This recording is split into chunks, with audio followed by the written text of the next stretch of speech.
Ouais, c'est gâté. Chaque jour qu'on sort, on revient, on est là. Voilà que le président Tiani répond à Alassane Ouattara sur l'affaire de Terreau Macron. Pour ne pas trop discuter, regardons la vidéo ensemble. Ciao. On parle des droits de nos citoyens. Et avec astreinte de 1 million de francs CFA chaque jour, si on ne libère pas ces moyens-là. Pour que le Bénin ne pense pas qu'on est lié à un futur coup d'État qui va se passer, on va continuer à payer les astreintes de 1 million de francs CFA par jour. Nous avions retiré et nous avons fait ce que nous savons faire le plus.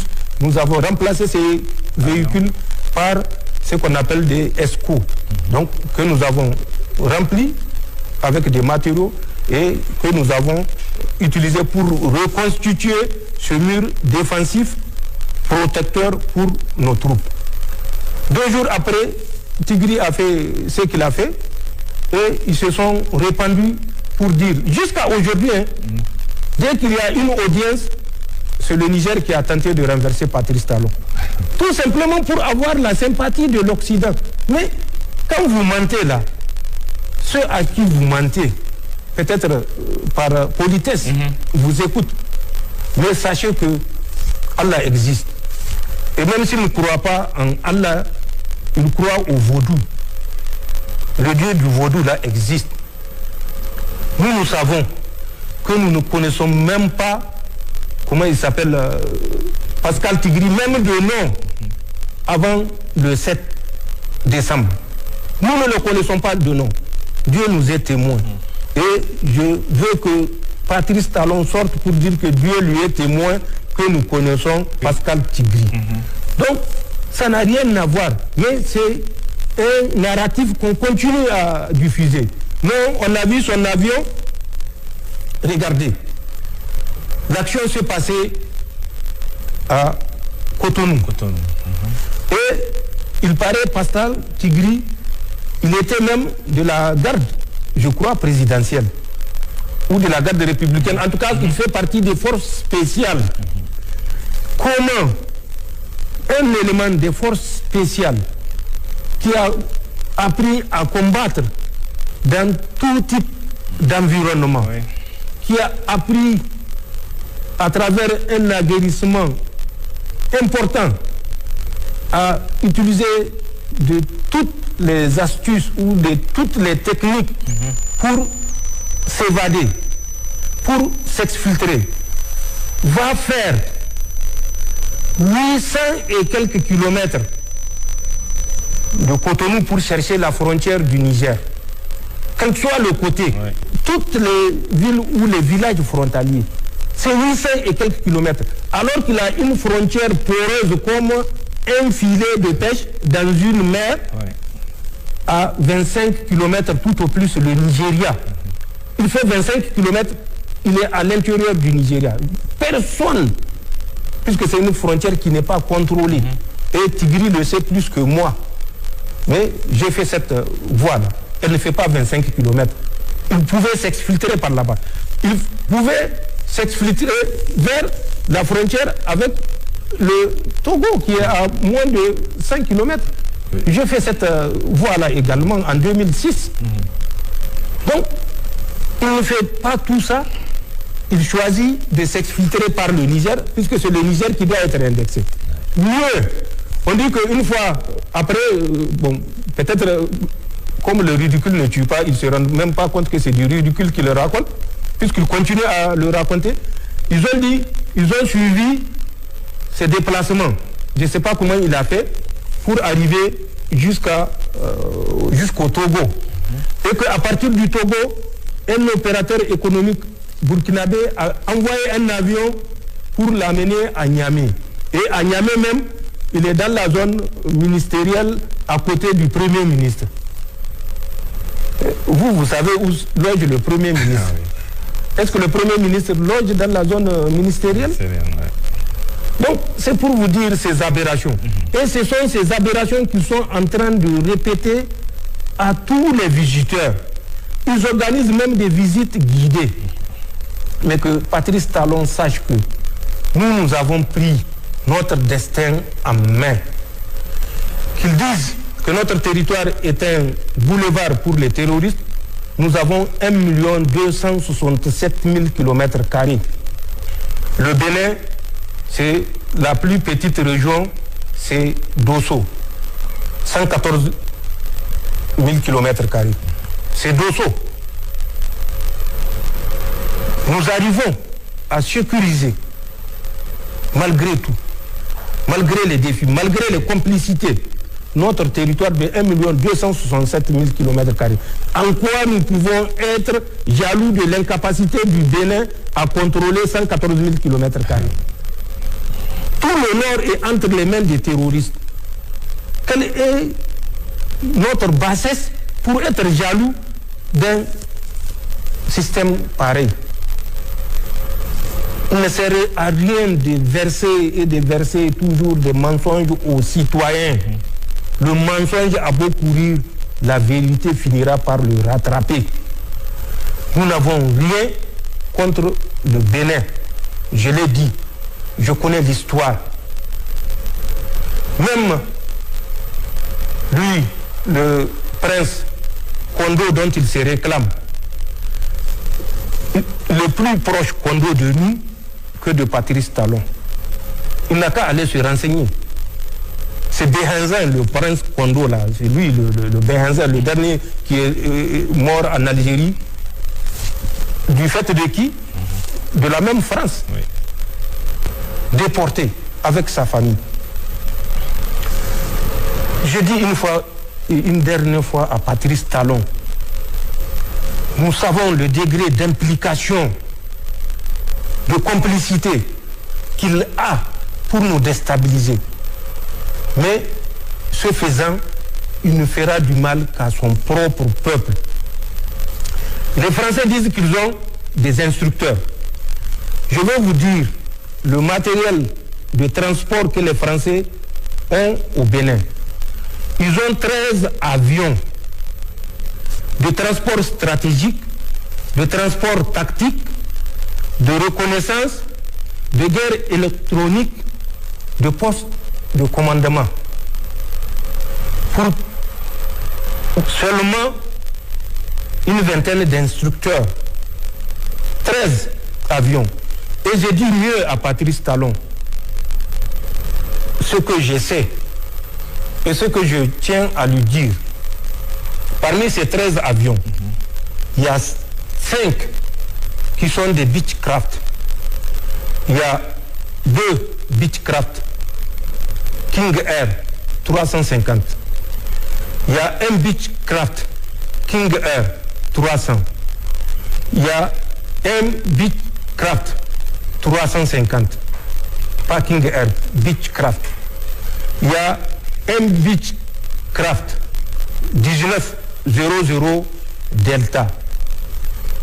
En plus de ces 5 Beechcraft qui font de la surveillance, qui font de la guerre électronique, qui font de l'écoute, qui font du transport moyen, une quarantaine de passagers, qui font office de PC de commandement aérien. Ils ont 3 A330, qui sont des avions de transport stratégique, dont un A330 Mike Romeo Tango Phoenix. Cet avion fait non seulement du transport stratégique, mais il peut faire également l'évacuation sanitaire. En plus de ces A330 qui sont 3, dont j'ai dit un Mike Tango Phoenix, ils ont 2 C-130, dont un C-130 Juliette. Ce C-130 Juliette, il fait du largage, il fait du transport tactique, il fait des posées d'assaut. Le deuxième C-130, il fait du transport tactique, il fait les posées d'assaut. Ils ont des types d'avions de reconnaissance qu'on appelle des avions légers de reconnaissance. ALSR. Ils ont 2 ALSR Bravo Echo 300. Ensuite, ils ont un avion qu'on appelle le CN ou CASA. Nos pays amis ont des CASA. Le Mali a un CASA, le Burkina a un CASA. C'est des avions qui font du transport, mais également qui font des missions de transport de troupes. Donc, comment est-ce qu'on peut me convaincre que 13 avions que je viens de décrire, qui sont à trous, ils ne sont pas parqués en permanence, ils font des va-et-vient, ils font du transport à trous, un aéroport qui est aux coordonnées 10 degrés, 18 minutes, 0,7 secondes, nord et 1 degré, 56 minutes, 36 secondes est. C'est l'aéroport de Trou. Ces avions ont une autorisation permanente de vol, survol et atterrissage. Et mieux, c'est des avions qui n'atterrissent jamais avant 1h du matin. Tous les vols se font de nuit, entre 1h et 3h du matin. Qu'on me dise que c'est pour aider le Bénin à former. Non, nous ne sommes pas naïfs. Nous savons ce que nous savons. Patrice Talon sait que ce que nous disons est la pure vérité. Je rappelle à Patrice Talon, le 27 janvier 2026, il a reçu un individu qui était revenu de France il y a à peine une semaine. Il n'a qu'à dire au peuple béninois quel est l'objet de cet émissaire de Macron. C'est pas un Français, c'est pas un Béninois. Mais moi je sais qui c'est et lui, Patrice Talon, sait qui c'est. C'est le mardi 27 janvier là, 2026. Le gars a à peine une semaine de retour de France, il l'a reçu. Il n'a qu'à dire au peuple béninois de quoi ils ont parlé. Il n'a qu'à dire encore, c'est parce que je suis jaloux des audiences qu'il accorde. Patrice Talon, mais on a appris à le connaître. Patrice Talon a fait son bilan, vous avez suivi, alors qu'il est à 6 mois de la fin de son mandat. Mais il n'a pas annoncé une chose aux Béninois. Je lui mets au défi de révéler les numéros que je vais donner ou les chiffres que je vais donner. Un AK, un P, AK, un H, P, 2 H, P. Le ratio 76, 15, 9. Périmètre 551 km². Date de la première mise en œuvre. J'ai dit mise en œuvre pour lui laisser le choix de savoir de quoi je parle. 1982. Fin de cette mise en œuvre. 1998. Total 22 millions.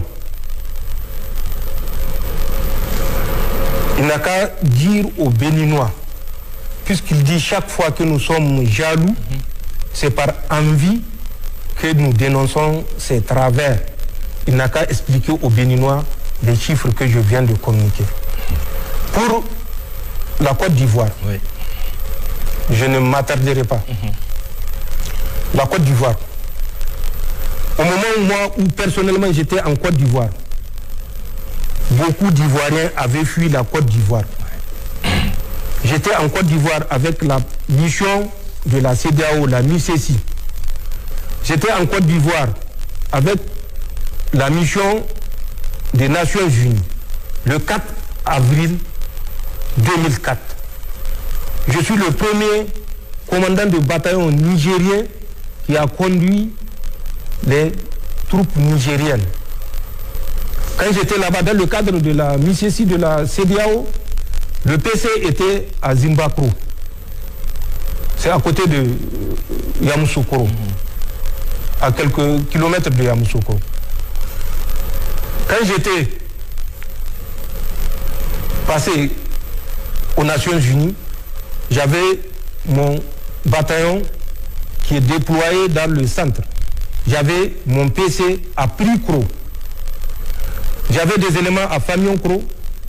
J'avais des éléments à Adiyapikro, voisins de Bonguera. Ils savent ce que c'est Bonguera. J'avais mon PC à Prikro dans un premier temps. Ensuite, à Daoukro dans un deuxième temps. Ce sont mes éléments avec une section du Ghana qui avait intervenu quand il y avait eu le massacre suite à une embuscade à Korogo, dans la région de Korogo. Je me rappelle, ça doit être en juin ou juillet 2004. J'ai effectué des missions sur le territoire ivoirien pour la paix en Côte d'Ivoire parce que nous étions convaincus d'un idéal. J'ai traversé des cours d'eau que je suis sûr 80% des Ivoiriens n'ont pas traversé. Le Nzi, le Komoé, le Bandama. Nous étions au lac Kossou, non loin également de Yamoussoukro. J'ai parcouru de Daoukro. J'étais jusqu'à Man. De Man, j'étais jusqu'à Odjene.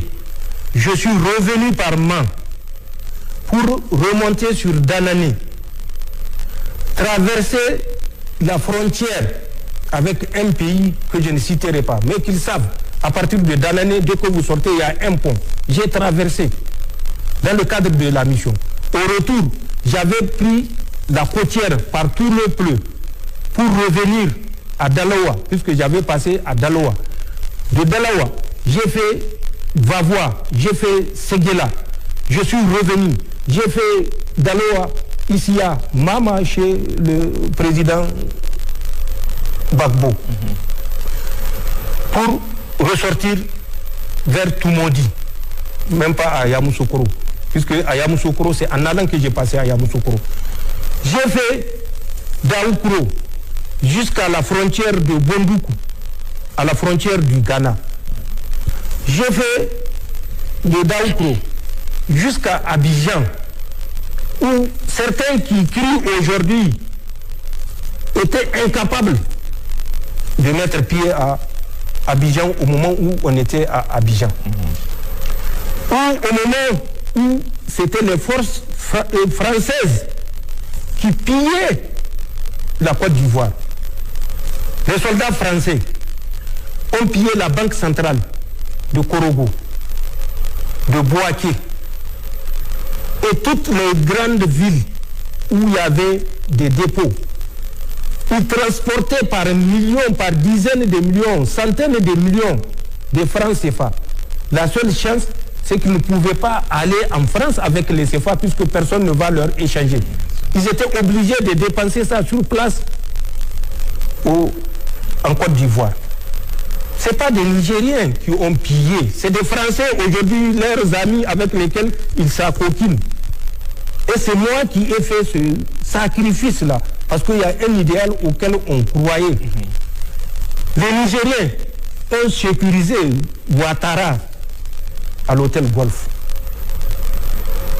Toutes les forces refusaient. Le Niger avait un détachement spécial qui était à la Rivera, qui protégeait toutes les autorités. Nous le faisons de façon impartiale. Si ce n'est pas moi, c'est ceux qui m'ont relevé. Puisque c'était un séjour, nous avions fait un séjour de 8 mois. Contrairement à la pratique où c'était des séjours de 6 mois. C'est des Nigériens qui l'ont sécurisé. Et moi, voilà ce que j'ai fait. Mais je sais ce que lui, il est en train de faire présentement pour nuire au Niger. Je vais lui rappeler des dates.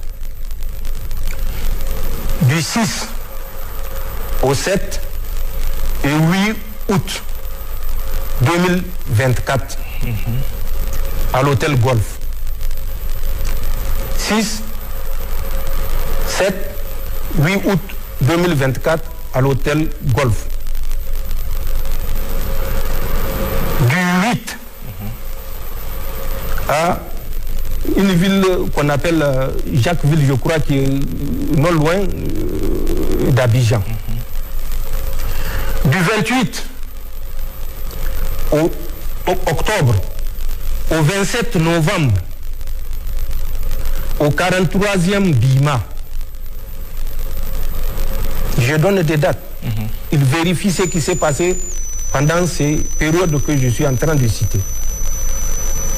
Juin, juillet 2025 à Korogo, 4e région. Mai, juin, jusqu'à la date d'aujourd'hui, au camp, l'ancien camp du 3e bataillon de Bouaki. Il vérifie ce qui s'est passé et ce qui se passe. Ensuite, à Sokoura, la même période, qui est une ville non loin de Bouaki, qu'il vérifie ce qui se passe. Moi, je sais ce qui se passe. À Congo, à la frontière avec le Burkina, qu'il vérifie ce qui se passe. Moi, je sais ce qui se passe et lui, il sait ce qui se passe. Le mois de décembre, fin décembre 2025, les multiples rencontres qui ont eu lieu avec des dates, j'ai les dates. Lui-même, il a participé. Qu'il réponde en âme et conscience à toutes ces dates-là et quel était l'objectif de toutes les rencontres. Le 16, le 17, le 18, le 19 juillet, à l'hôtel des Armées, dans le plateau, à Abidjan, avec une rencontre spéciale entre 3 pays, dont la France, la Côte d'Ivoire et le Bénin, le 18 juillet, en dehors des autres qui ont eu lieu 16, 17 ou bien 19. Celle du 18 juillet qui auront réuni des responsables, moi je sais qui c'est, lui il sait qui c'est. Qu'ils sortent pour dire aux Ivoiriens ce qui s'est passé. Nous avons mieux que ça et nous avons plus que ça. Nous avons le dernier financement, mais nous le gardons pour l'histoire, parce qu'il ne sert à rien que les gens pensent que c'est les preuves qui vont pousser ces gens-là à abandonner ce qu'ils sont en train de faire. Qui n'a pas vu le Mali? Depuis le temps de Choguel Maïga, qui a été abandonné en plein vol aux Nations Unies, qui était parti avec des preuves, à Abdoulaye Maïga, le général, actuellement Premier ministre, qui a répété 3 fois, plusieurs fois, pour qu'on leur permette de présenter les preuves. Dites-moi qui s'est toujours opposé. N'est-ce pas la France qui a mis son droit de veto? C'est la France qui a mis son droit de veto. Mais nous savons, et il faut que les Nigériens comprennent, en plus de ce que nous disons avec précision, date, heure, lieu, coordonnées géographiques, acteurs, montant. Pour les montants, je reviens à Patrice Talon. Décembre 2024, il a donné 90 millions à Takubakoy. 90 millions. Décembre 2024. Je sais pourquoi il a donné les 90 millions.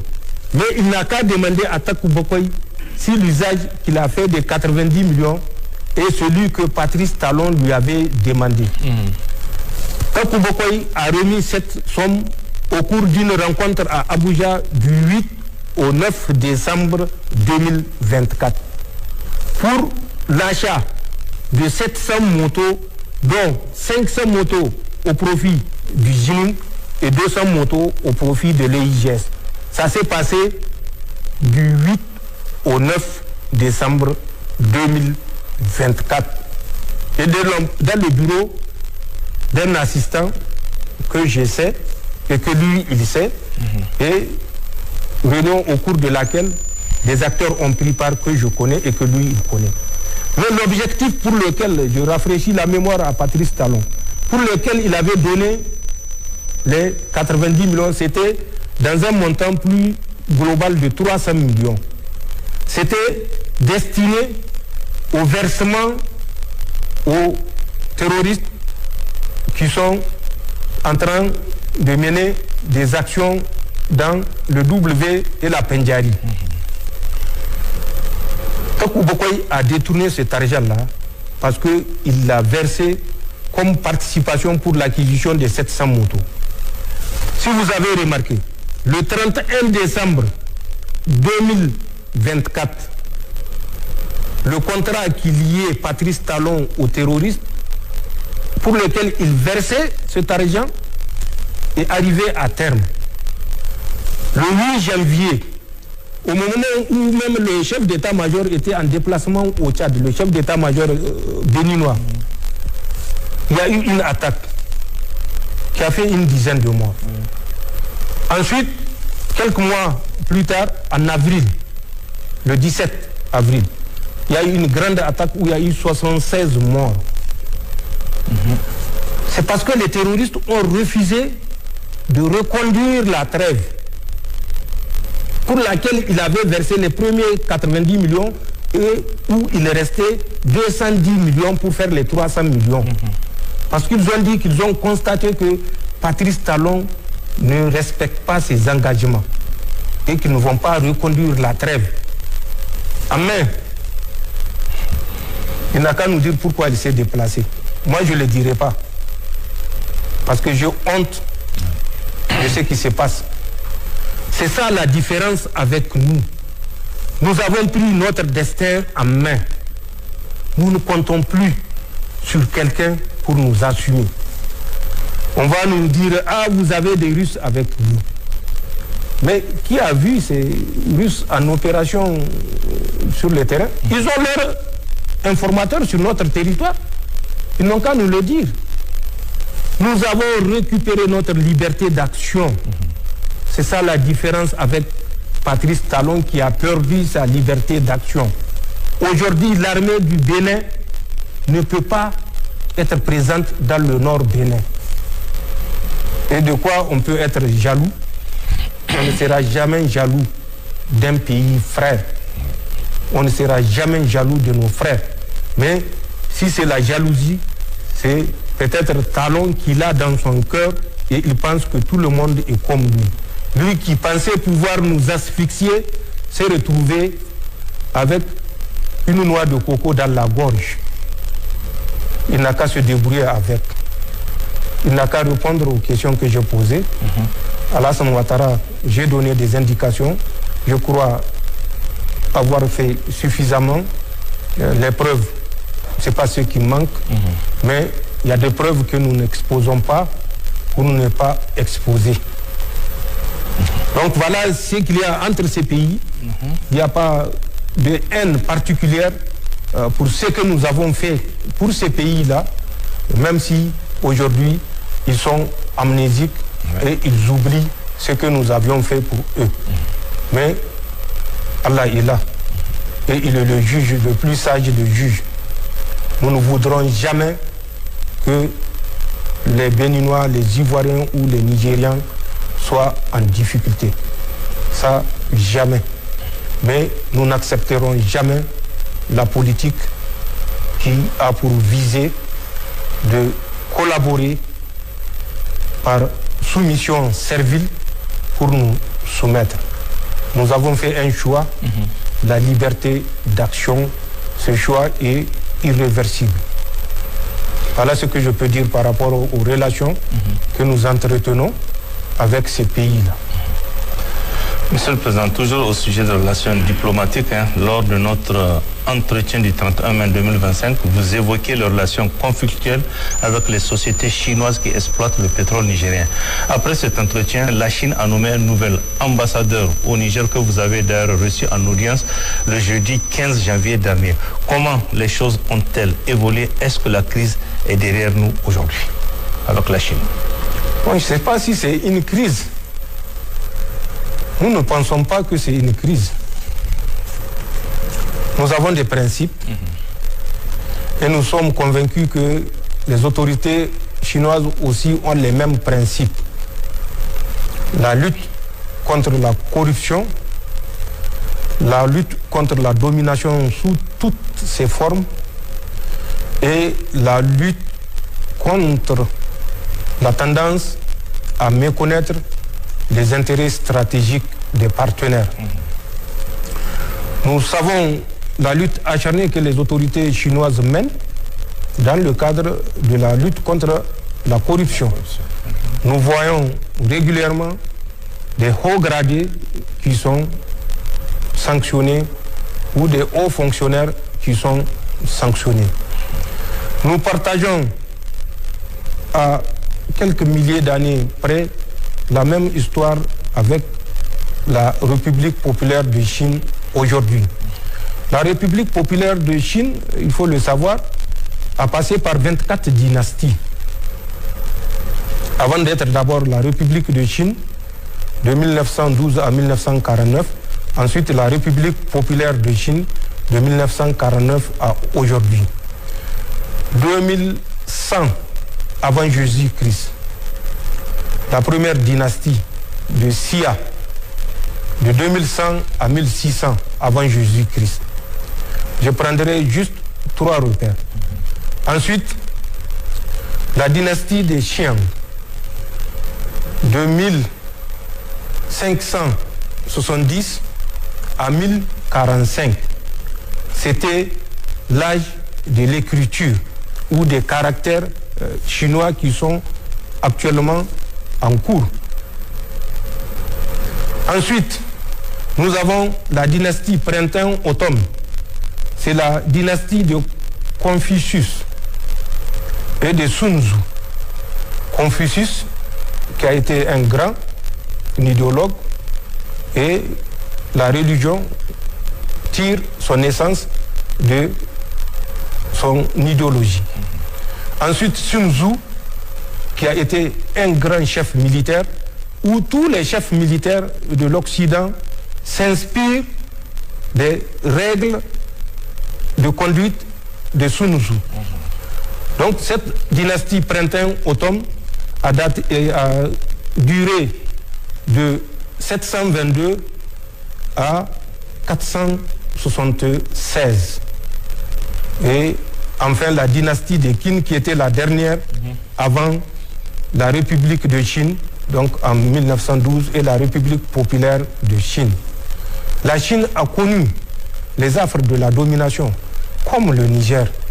Donc nous savons que c'est des valeurs que nous partageons, les valeurs de nous libérer, les valeurs de ne plus jamais nous laisser soumettre. Ils sont parvenus à travers beaucoup d'efforts, beaucoup de souffrances, beaucoup d'investissements et beaucoup de sacrifices. Et c'est ce que nous avons choisi de faire à partir du 26 juillet 2023. Nous savons que les autorités chinoises sont conscientes de notre volonté de développer notre pays. Nous avions trouvé une grille de partage qui est totalement défavorable au Niger. Nous avions demandé qu'on revoie les choses pour ne pas aller dans les mêmes travers que l'uranium du Niger. Ça a créé des incompréhensions, mais aucune coexistence ne peut être un long fleuve tranquille. nous nous évertions à résoudre ces incompréhensions et nous sommes convaincus que nous parviendrons à une solution, puisque comme vous l'avez rappelé, j'ai reçu l'ambassadeur et j'ai chargé l'ambassadeur d'une mission, celle de tout faire pour que nous trouvions une solution définitive à ces tensions qui nous préoccupent. Nous avions de notre côté mis en place un comité qui a prêté serment et comité qui est chargé des négociations dans tous les domaines. Nous sommes ouverts au partenariat, mais un partenariat gagnant-gagnant. Un partenariat qui ne méconnaît pas les intérêts du Niger. Et je crois que avec les bonnes dispositions de l'un et de l'autre, nous pourrons rapidement aboutir à des solutions, bien sûr, non pas favorables seulement au Niger, mais favorables et au Niger et aux partenaires de CNPC ou WAPCO. Voilà ce que je peux dire pour ne pas m'étaler sur cette question.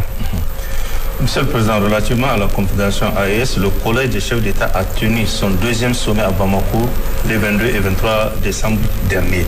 Nous avons suivi avec intérêt le bilan des quelques 15 mois de la Confédération. Il en ressort incontestablement des réussites exceptionnelles, l'opéralisation de la force unifiée, la banque d'investissement, les organes de presse. Cependant, les peuples s'attendaient à d'autres décisions encore plus fortes et qui vont marquer définitivement la rupture avec le système néocolonial français et l'amorce véritable du processus de développement économique de la Confédération. Monsieur le Président, la Confédération AES a-t-elle peur de franchir certaines lignes rouges comme la monnaie par exemple?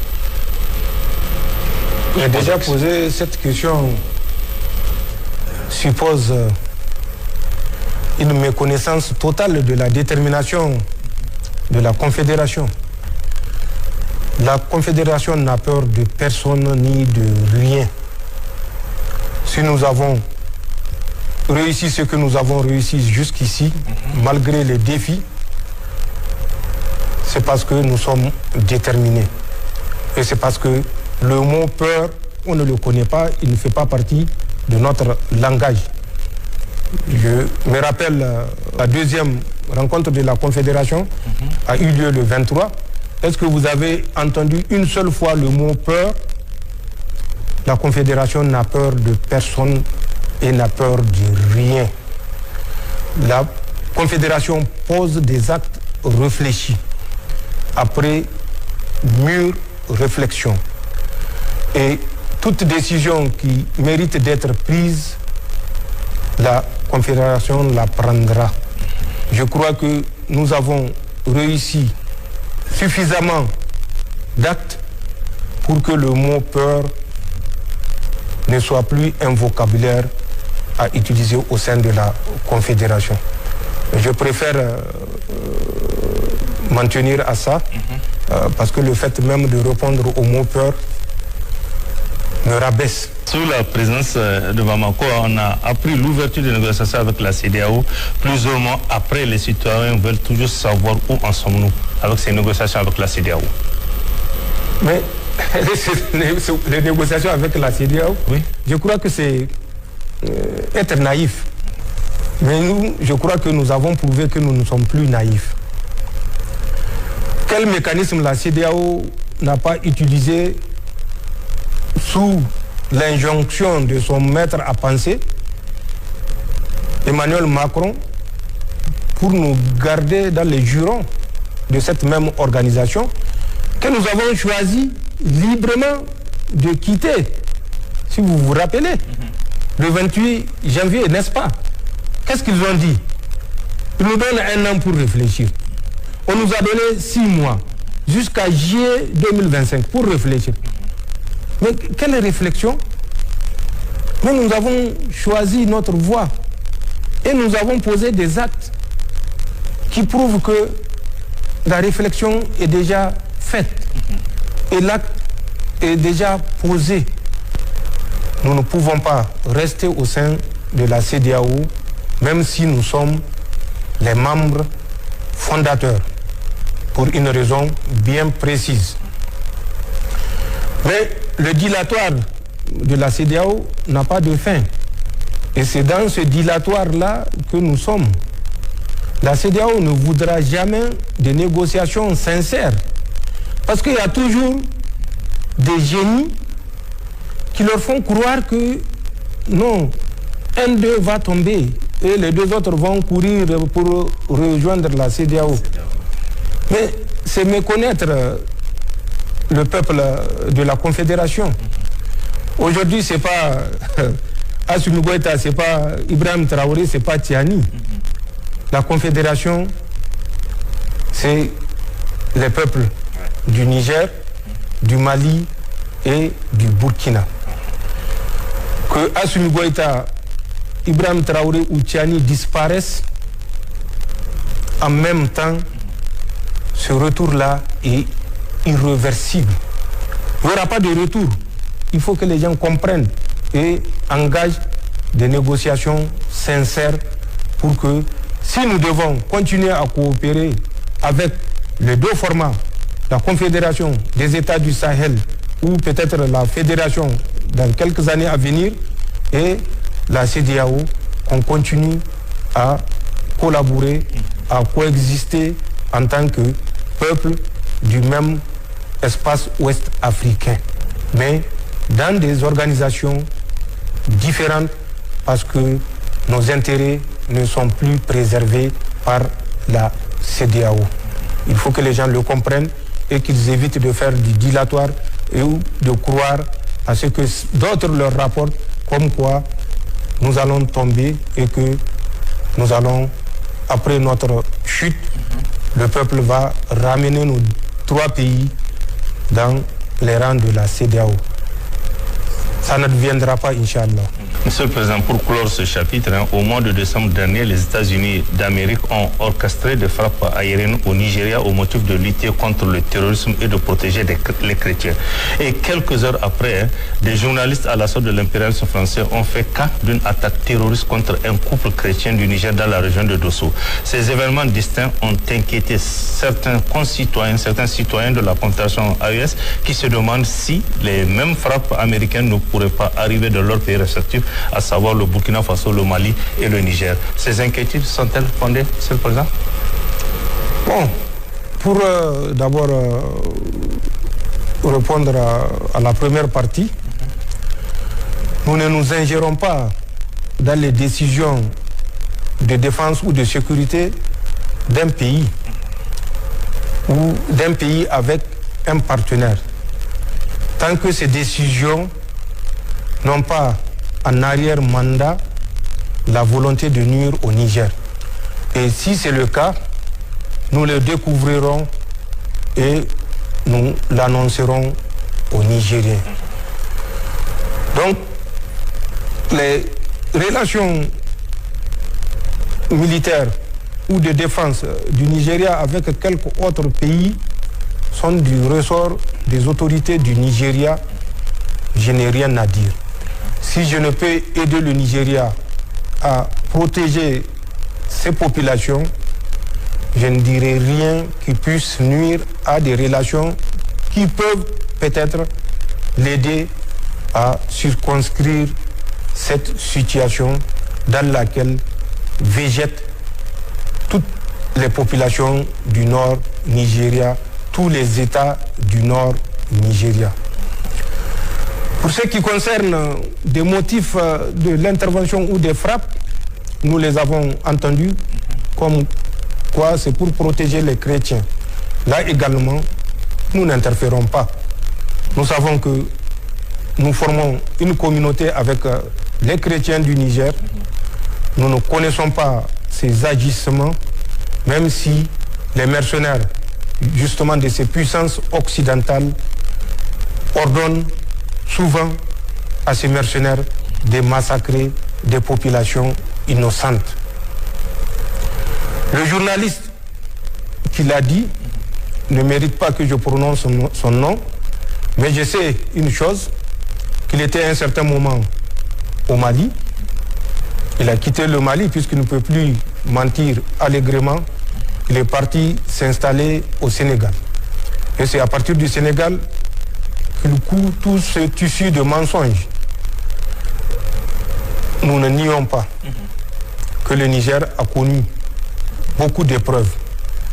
Beaucoup de Nigériens martyrs ont été enregistrés.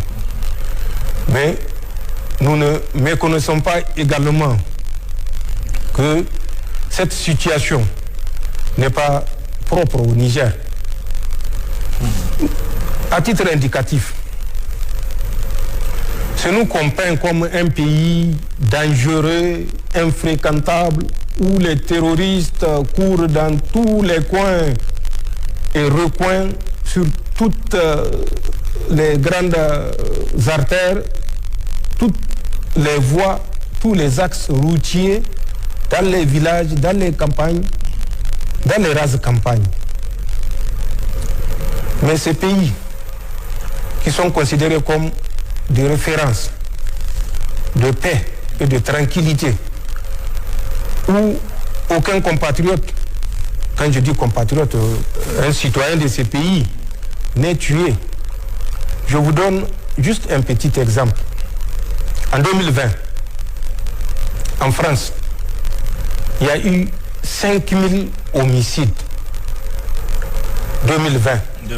5000 homicides en France. Les gens ont prétexté que c'est le Covid qui a rendu les gens fous, mais nous avons été exposés au Covid au même titre qu'eux. Est-ce qu'il y a eu 5000 morts par homicide au Niger? Non. Aux États-Unis, d'où vous venez de tirer votre question, en 2020, il y a eu 21 500 morts par homicide. Allez-y, cherchez dans le journal, le New York Times, du 28 septembre 2021, vous verrez ce que j'ai dit. Et depuis la création de l'organisme chargé de l'observation, du recensement des homicides en 1960, il n'y a jamais eu une année où il y a eu moins de 15 000 morts par homicide. Donc, chaque pays a ses problèmes, mais rappelez-vous, je l'ai dit ici, l'Élysée, le Quai d'Orsay avait juré notre perte. Ils ont mis deux structures en place. Le commandement pour l'Afrique, pour la composante militaire, et la cellule des informations, je dirais, au Sahel de l'Élysée. La cellule Sahel de l'Élysée. Cette cellule, la deuxième, n'a pour autre objectif, je l'ai dit, que de faire la guerre informationnelle. Ils ont prévu des recrutements en masse à travers deux événements.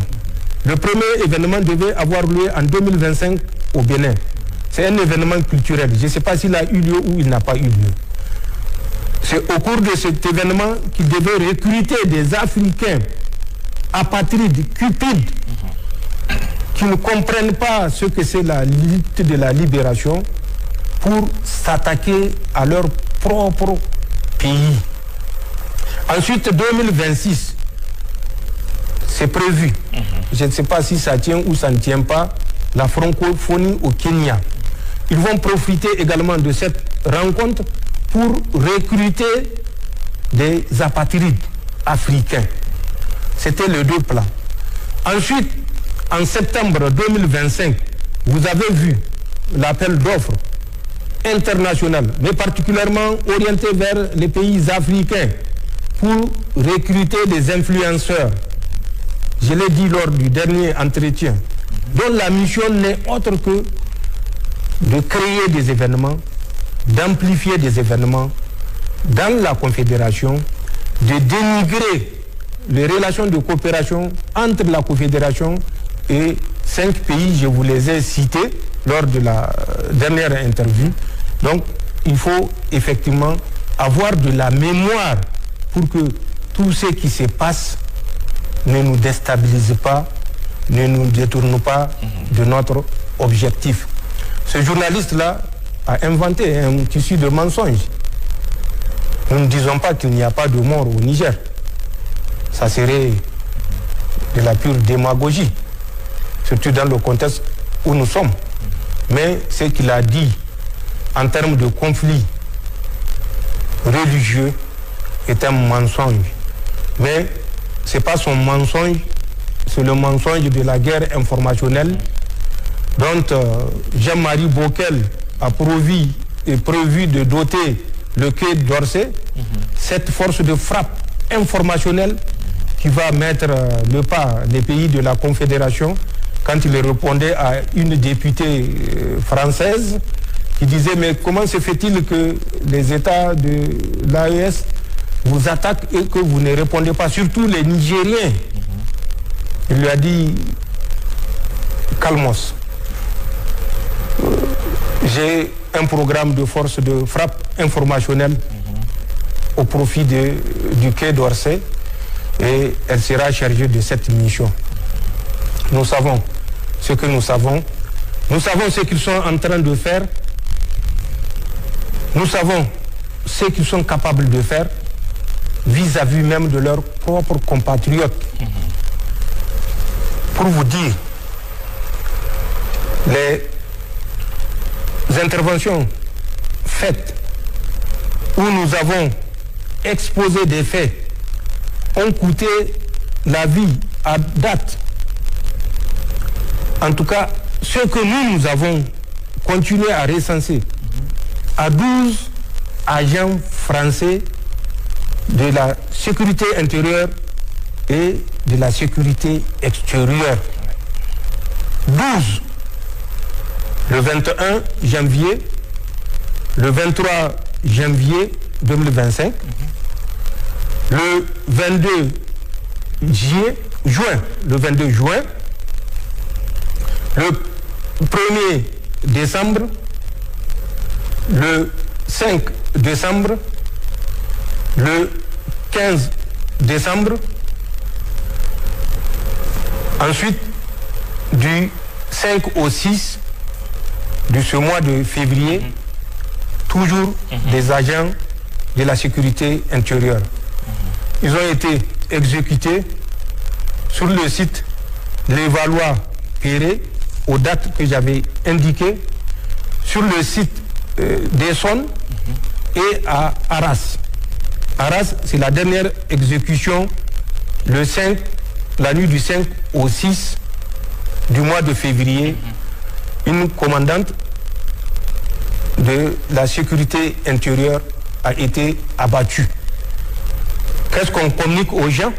D'abord, les noms ne sont pas communiqués. Et le mobile, c'est un suicide. Donc, c'est des gens qu'on a suicidés. C'est des agents qu'on a suicidés. Pour ce qui est de la sécurité extérieure, je citerai deux.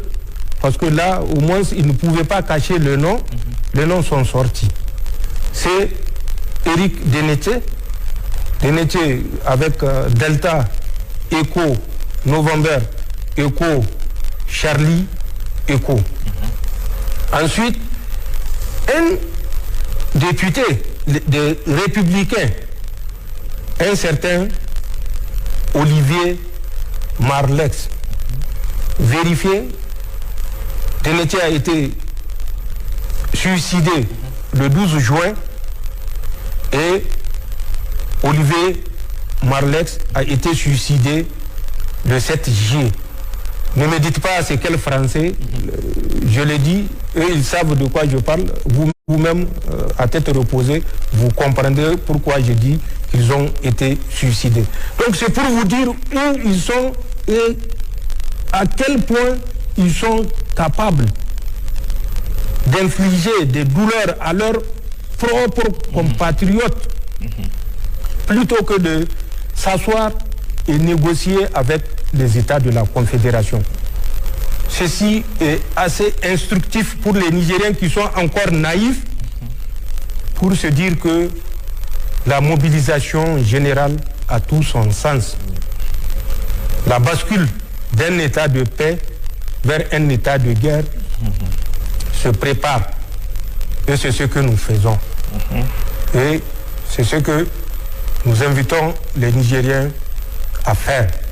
Monsieur le Président, on voit les infrastructures routières en chantier, les voiries urbaines, les façades des administrations publiques qui s'embellissent, l'accessibilité des produits alimentaires, même en cette veille du mois béni de Ramadan, malgré une saison de pluie qui n'a pas totalement répondu à nos attentes, les unités industrielles qui poussent surtout dans le secteur privé. Il s'agit de réalisations importantes saluées par les Nigériens et qui permettent de présager de bonnes perspectives. Mais au-delà et de ce que l'œil du citoyen peut voir, quelles sont les perspectives à court moyen terme pour le Niger sur le plan économique, social, notamment en ce qui concerne la création de richesses, l'emploi, la formation et la protection sociale? Je crois avoir répondu à cette question, si ce n'est intégralement, en partie.